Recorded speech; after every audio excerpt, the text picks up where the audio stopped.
What's up, Amazon sellers, and welcome back to the weekly show where we share some news and answer your guys' questions. I'm Chris Grant, and next to me is my plenipotentiary co-host, Chris Rasick. Now, for those of you who might be new here, our job is to try to make your life a little bit easier as an Amazon seller. Maybe you've got questions about flipping some clearance items. Perhaps you want to pull the trigger on some online arbitrage buys. Maybe you want to dive into the world of wholesale, or you've just got a Keepa quandary. Well, we're here to help you. We'll share some stats, some news stories, the occasional business maxim, and we'll try to keep it light to hopefully give you a laugh. Chris, how's Sunday treating you? Sunday is all right. So we are before I get started. Before we get started, this is the last live show before your birthday, correct?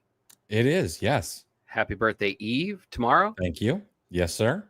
You, for some reason, have the nerve to not have it listed on Facebook, which is the only way people can keep track of birthdays in the modern world.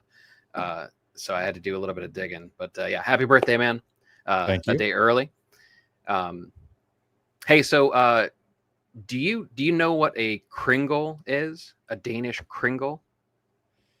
Well, when you said kringle, I said no. Now, when you said Danish kringle, something stirs, but I still couldn't tell you what it is.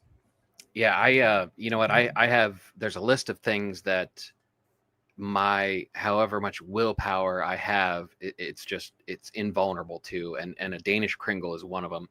It's a thin ring of Danish, right? And it's usually pretty flat, about the size of a medium pizza, but it's pretty big in the middle, the ring around it, right? Anyway, my wife, I was finally getting some traction on losing some weight. So naturally my wife brings home one of these kringles, because she wants me to fail at everything I do.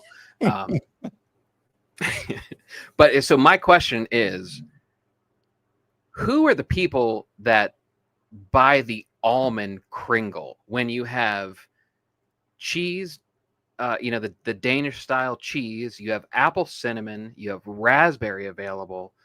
Who are the psychos that actually buy the almond flavored one? Why would you even bother? I think that's the only right word for it. It is psychopaths.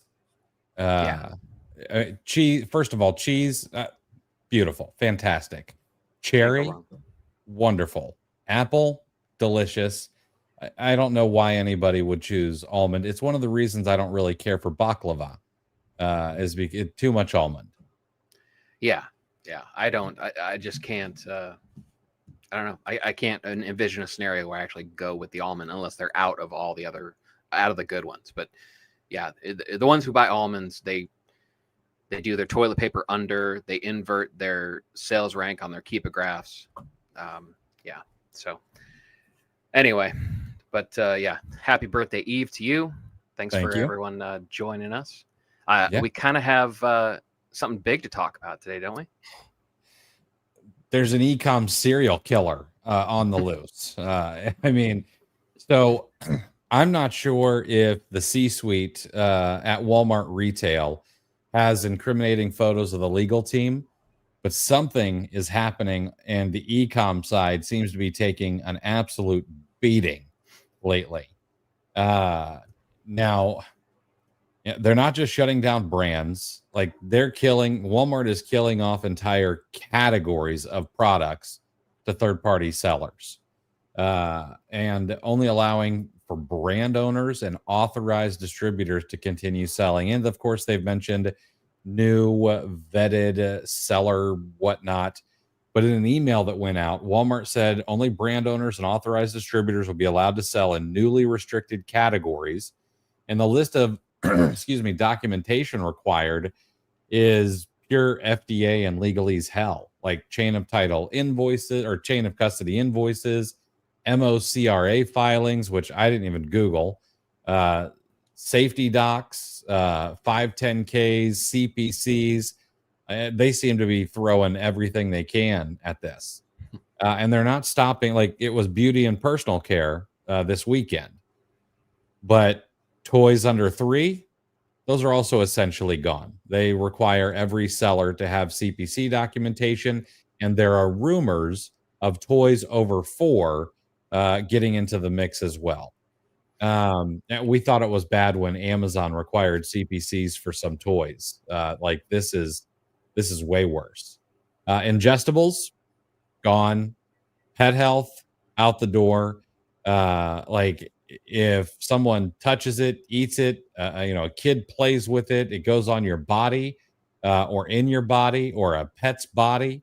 Walmart doesn't seem to want you touching it.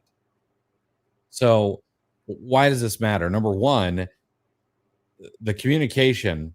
Like there has been a lot of, oh, the communication has been fantastic. Not with this. This was just immediate. Multi-channel sellers basically just lost their second channel.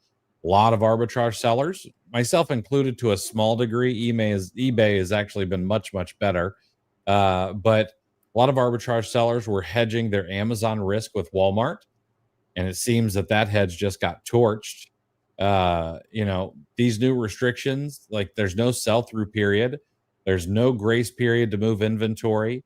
Um, I've seen some sellers that are scrambling to recall any WFS inventory, and there's just no clear instruction. Like, is there going to be a path to being ungated? And if so, what is that? Or is there going to be a path to be one of these vetted sellers? We don't know yet. Like Amazon's been rough, but Walmart just straight up wiping out verticals overnight is crazy. And the whole being seller friendly thing. I mean, right now that's seems like or feels like a lie. Like Walmart positioned itself as this, alternative to Amazon where maybe the barriers were a little bit lower, perhaps too low. Matter of fact, I commented to a post that Steve French made, and I said, if they would have just asked us, I bet you we could tell them what they need to do to make sure they don't have to pull these kind of moves. And now it's enforcing restrictions that Amazon's never touched. And like the people who kind of seeded the catalog, I know people who have created hundreds and hundreds of listings on Walmart. Those sellers are just being tossed aside. This gating, like they're using a nuke. Amazon typically gates brands.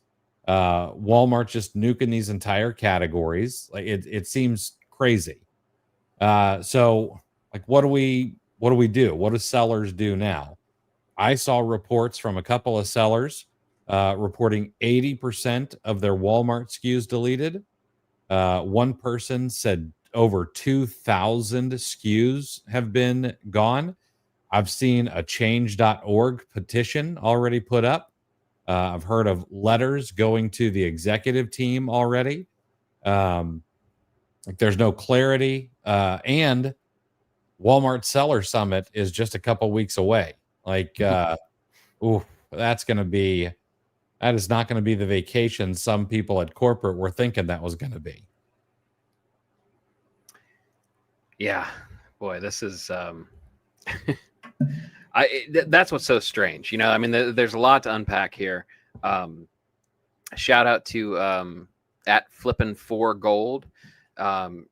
He actually said he talked to somebody that has software designed for Walmart, and they're seeing around 200,000 listings have been nuked in the last 48 hours.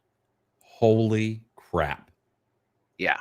So like as the story started, I'm like, look, I'm a curmudgeon, like I'm just a cynical prick. I just kind of pretend to not be when I'm on camera. The first thing is like, oh, we should go through all our old shows and grab all the clips of and do a big "I told you so" thing. But we don't do that here. We're nice people. But so I started kind of trying to think of it like how we approach Amazon crises, right? So my first thought was like, okay, well, it's policy is one thing, email wording is one thing, enforcement is another. But then the stuff came out where it said Walmart's just taking these listings down. Like, it's not, you know, like you said, it's not brand gating. You're not just locked out of it. The listing's gone. Like, this was a shoot first, and I don't know if they'll ask any questions later. Like, this is unbelievable. I mean, this is, especially when you consider how they rolled out the red carpet for new sellers. I mean, they were present. They continue to be present. You know, Steve French, you mentioned him earlier. He said he has regular meetings with a rep. He has an assigned rep to help guide him in establishing his e-com store. So, but apparently they're powerless over this. You know, so you have this red carpet rolled out for sellers, and then you have this. I mean, it's apparently like the C-suite is exchanging forehands on 2 different tennis courts. Because seems like it. This is amazing, to be honest. There's a little silver lining, AMZ, with me. Yeah, at least it is nice that Walmart did not do this the first week of Q4. I will totally agree with that. I mean, but if there are any wholesale sellers on Walmart, probably would have already ordered stuff for Walmart for Q4. And so I hope that for those who are doing that, those who do have a typical lag time, a typical retailer lag time, not those of us doing OA and RA who have a much tighter turn window. I hope that those sellers have another platform that they can sell on. Hopefully they're still on Amazon or have the ability to sell it on eBay, etc. But yeah, I don't know. This is, I hope, I guess my hope is that Walmart comes out and says, listen, here's what's going on. Here's the path forward. I don't know. It just seems odd. Kind of a 180 from what's been happening. I don't know. It seems like there's going to be there's a press release waiting for tomorrow morning talking about Walmart getting their ass suit off or something. I mean, this is a drastic shift. I mean, this not only evaporates sellers. I mean, this would evaporate all the times that we've talked about Walmart potentially stepping up as a competitor to Amazon. Because this just chopped the legs out from underneath all of their growth and all the positive marketplace information that we've been collecting and reporting on for months. Yeah, it's great, and I know that there are other categories that have not been nuked yet. I know there's there's home and kitchen. I don't know what the categories on Walmart are, but I know there's like home and kitchen, grocery, things like that. I don't know. Personally, I'm not sure that I want to go into the grocery category on Walmart. But some of those other categories, maybe. But I also, even as a somewhat savvy shopper who doesn't just shop at Amazon, I've never thought of Walmart for like any home goods either. Right. So I don't know. It's. I'm glad that I was not one of those people who put all my eggs in that basket, and I feel bad for those who did. I'm not. This is not a dancing on any kind of grave type of thing. I'm just glad I stayed bullish on Amazon as much as people have been down in the mouth about Amazon. I'm glad about that. Is it tough? Sure, but also there seems to be some good news rumors coming out from Amazon as well. And I have to say, I don't know if this was just them giving us a little peek or anything, but that whole Spotify wrapped version of Amazon Prime Day for your seller account was a nice little touch that Amazon put out there. Yep. Yeah. And if there's a downside to Amazon, the thing that I liked about Walmart gaining momentum was the fact that it would there would be enough press to where Amazon would have to start paying attention to how they treat third-party sellers, you know, and I'm not, and don't, I see big B, like I have no part of me, there's not an ounce of me that thinks that Amazon wants to get rid of their third-party sellers, right? There's just their policy changes and we have to go with them, and it hurts and it sucks, but it is not Amazon out to get us. I've never had that stance.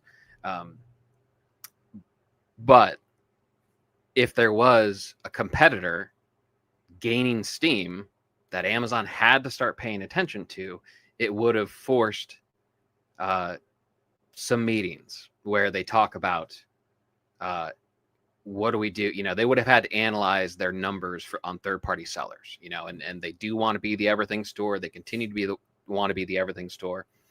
Walmart no longer has interest in being that.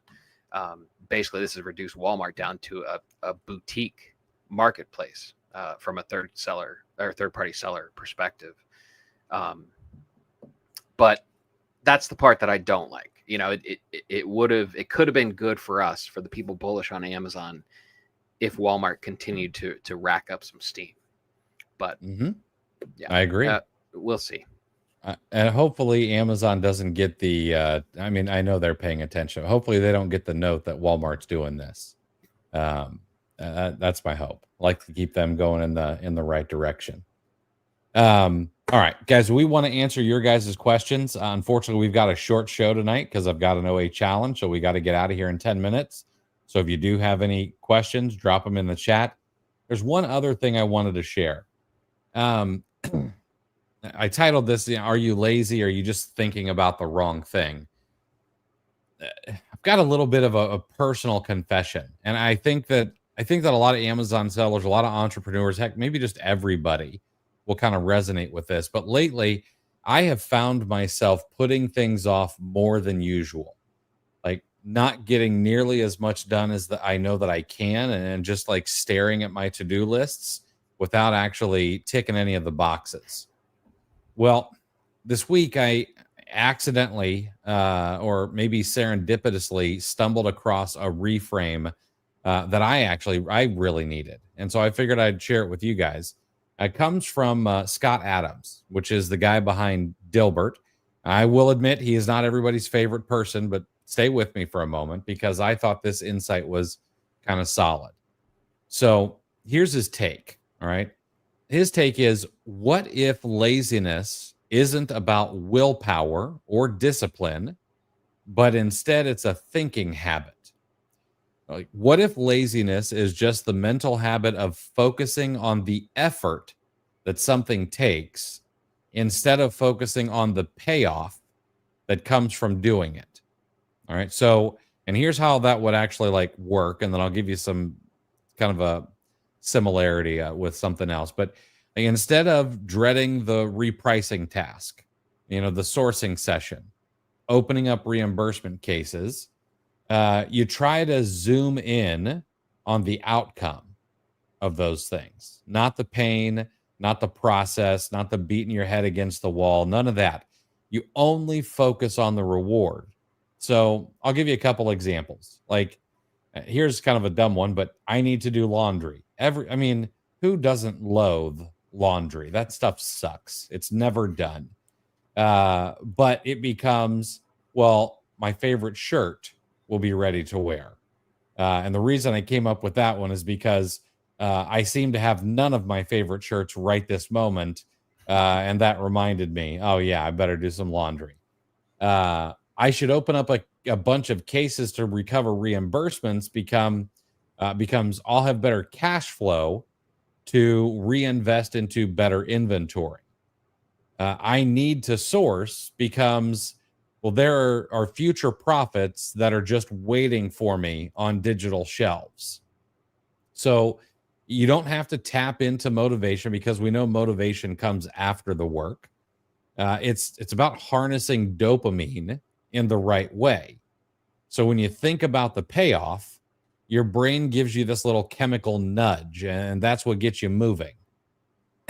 And the story that he told was like women, for example, you guys are tough, number one, but Women will literally go through pregnancy a second time, even knowing the pain of labor or the discomfort of 9 months of having, a little thing kicking around on a bladder, or throwing its feet into your rib cage. And the question is why? Well, it's because they tend to focus on the joy, the payoff that comes from bringing a child into the world. So like the next time you feel some drag, you feel some resistance to getting that work done, try this reframe. All right. Don't think about the work, think about the win. Start telling your brain why it's worth it, because if you make a habit out of that, you get to then like stop asking yourself, like, am I ambitious? And you realize you're just someone who's kind of rewired their brain to chase outcomes or payoffs instead of really thinking through all of the effort it's going to take to get that reward. It's interesting. That's because that kind of flips the a lot of the stuff is like, okay, like Jeff Hayden's, the motivation myth, which I'm a huge fan of. He says, set your goal, think about how to get to your goal, and then forget all about your goal. Right. So that's about 180 degrees from that. So that's an interesting take. I tell you what, the only thing I seem to do more than procrastinate is research ways to stop procrastinating, which is also procrastination. So it's funny how that works. But you shared something from Reads with Ravi, a Twitter account. Yes. You posted that you reposted something about just showing up. So I kind of dug in, and I was like, I immediately followed the account, and I assume it's he. I can't tell by the thumbnail, but I went through their profile and I checked some things, and they had an infographic of different ways to get done, and it was all stuff that we know, right? It was all eat that frog, but it was different concepts of productivity. Which it was kind of neat to look at. But there was one that I hadn't heard of. And have you heard of the 1-3-5? No, I need a reminder. Yeah. So the 1-3-5 is you basically break it down into 1 big task, 3 medium tasks, and 5 small tasks. And that's how you set up your day. And you just kind of, you chug through those, and that's it. And then you call it quits, because that's my big thing is I think, I don't know. I don't really give myself permission to stop working, or I'll feel guilty if I turn on the TV at night, because there's inevitably something I didn't get to that I should have done, and whatnot, So I'm almost thinking like setting an end of the day, an official slot, is kind of it's going to make that deadline. It's going to set a deadline, which that itself can make yourself more productive. And then I can, finish watching Severance season 2 without the guilt in the back of my head. But that was cool. And that's a good account for anybody. And check this out. This is maybe bigger, maybe on a larger scale, but I actually retweeted it last night. Daniel Pink, he's an author that I enjoy. He had a thread that I had to go. I saw it on Instagram, and then I had to go look, and it was actually from like May or something like that. But one of his points was, he asks, "What will you regret when you're 90?" He says the number one regret isn't failure; it's inaction, not starting, not speaking up, not taking the leap. He says to picture yourself as 90 years old, and what would that 90-year-old version of yourself beg you to do today? And I thought that was a pretty powerful exercise. That is. I like that a lot. I like that a ton. Yeah. Yeah, that's good. All right. We got one question. So AMZ with me, how's the 808 flipping going this month? Personally found 2 items this week and had 2 that I just replenished that I found last month. It's my new game each week to find a couple that work. I like it. So, and I need to get back to journaling. I will admit that I've been a little overwhelmed with the OA challenge, and getting all that taken care of. But the goal for July was $100 per day in spend. on Amazon to Amazon flips. And we're on day number 20 right now. And I'm at $3,920 in spend. So we've beat the entire month's goal. Saul's goal is he wants me to get 5,000 in spend. So I think that we might be able to hit that stretch goal of 5,000 in spend for Amazon to Amazon flips. Now, I promised to be transparent during this whole thing, and I screwed up. I made a big mistake on the sheet with my prep center. I transposed my purchase price with the sell price on 2 of the flips. So 2 of them are coming in at negative, at losses.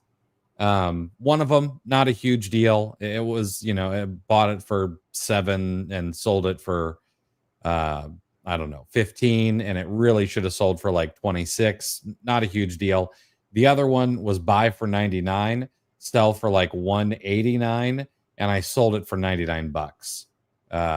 Probably to another Amazon to Amazon flipper, because I saw it show up in my own filters.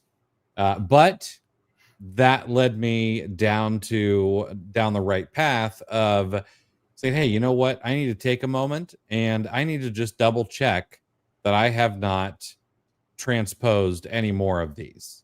And so I did that, and then I, fixed it in my repricer and everywhere else that it needed to be, just to make sure that didn't happen again. And it's made me a little bit more careful and not, moving so fast through some of the admin work.